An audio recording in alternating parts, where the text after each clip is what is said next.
Hello, Covidians. It is 3 days after Freedom Day. This is me this time, not satire. Really, just me, serious. So 3 days after Freedom Day, COVID rates high, reported infections high, hospital admissions high, and I think it was Chris Whitty who said, not a good idea to release all restrictions. However, the English exceptionalist Boris Johnson really didn't agree. So, anyway, that much aside, I just want to share something else really, just very, very quick, but it's a theory I'm seeing a lot of, and I think it's extremely likely to be what's behind this releasing of all COVID restrictions, and handing responsibility over to the great British public. Yeah, we're very responsible, aren't we? So incredibly responsible. I mean, look at the way we behave towards each other. We're really responsible, aren't we? We really, really, really do care about other people, don't we? Yep. Now, here's my point, right?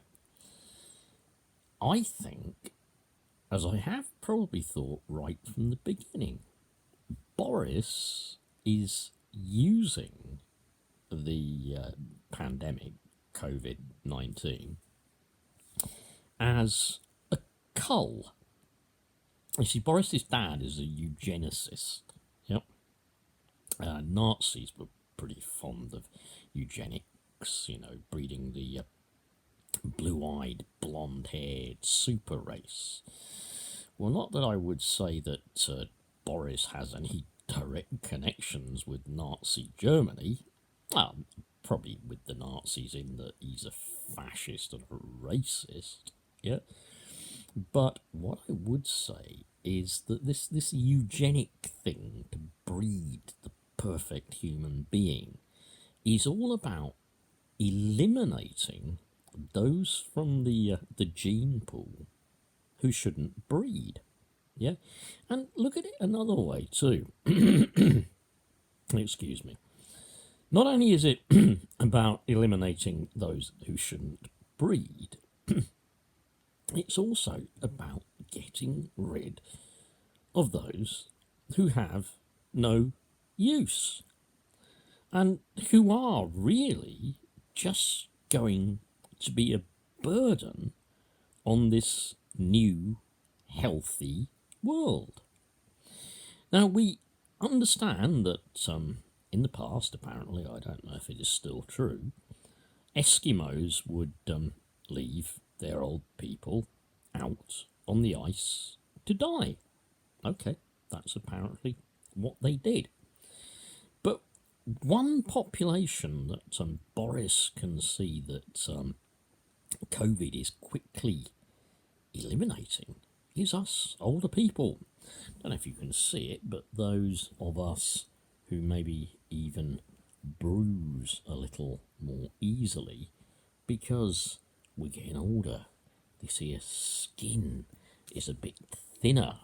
We're being treated by aspirin and anti-inflammatories and stuff like that. We're the oldies, yeah? We're kind of, to Boris, well, what are a lot of us? We're past our time when we can contribute. Yeah, we're costing the taxpayer money. Yeah, look at it this way, right? Like me, if you're older, 60s, even 70s, 80s, or whatever, yeah, you've paid national insurance all of your working life. Yeah, the aim is that you get a state pension at the end of it every time that was deducted out of your wages. Think of it all being set aside to get your state pension. Well, I think Boris doesn't really want us to continue living and be a burden on that society when he can, well, maybe give those pensions, future pension payments away to billionaires, crony friends, industrialists, and you can probably trouser the money from that budget as well, if you think about it. The budget that is there already to look after those of us who are long-term sick and disabled and can't work. Well, does Boris really want to be paying that budget? Wouldn't it be really nice if not only the pensions bill for the future dropped, yeah, but the social care bill? Everything in social care, from nursing homes to district nurses to just looking after older people, making the environment sort of better and safer from them. Having to give up all those seats on buses to an elderly or infirm people, yeah? Now, wouldn't it just be great if there were a few less of us about? And finally, I think another reason behind, and it's interesting that the full privatisation of the NHS stuff is going on at the same time. Just think about that for a second. Full NHS privatisation bill before the government, before Parliament now, all at the same time. Did you notice that? Yep. I think this is the plan. Collapse the NHS. Yeah? I love the NHS. They're virtually keeping me alive. They're keeping my wife alive. They're keeping millions of us alive. Yeah?